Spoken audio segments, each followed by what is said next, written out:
Hello, this is Anne Free, and this is my presentation for week 6 in creating views.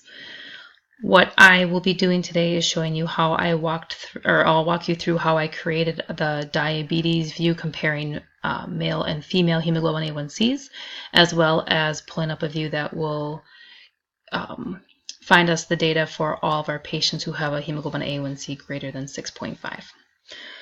To start, I wanted to just demonstrate the information I am pulling from. By doing that, I just created a select statement that would show you what is in my labs table and the information that we're getting.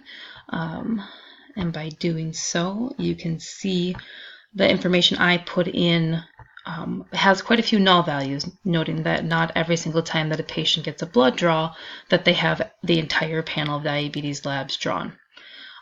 This then creates the possibility of duplicate numbers and the possibility that there might be a null when we're looking for particular lab values, such as our hemoglobin A1C, which we'll be looking for.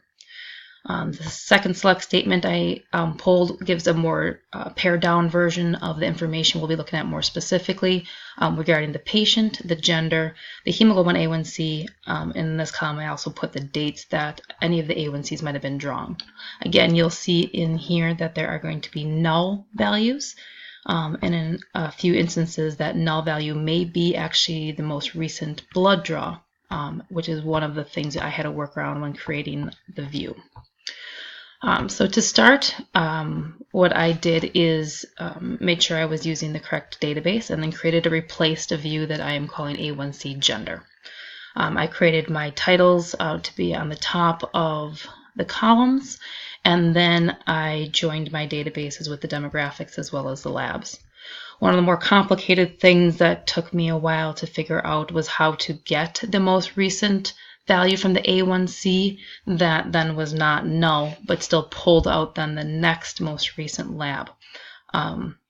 This was created by using the select max date, as well as when the hemoglobin A1C is not null. This I then called as a submax and then used that in order to draw the appropriate date of the lab that I was looking for.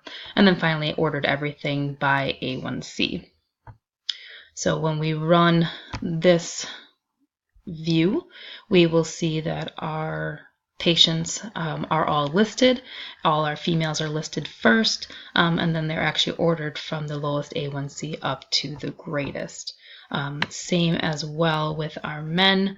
We'll see here that, again, we start with 5.1 and work ourselves up to a top A1C of 11.9.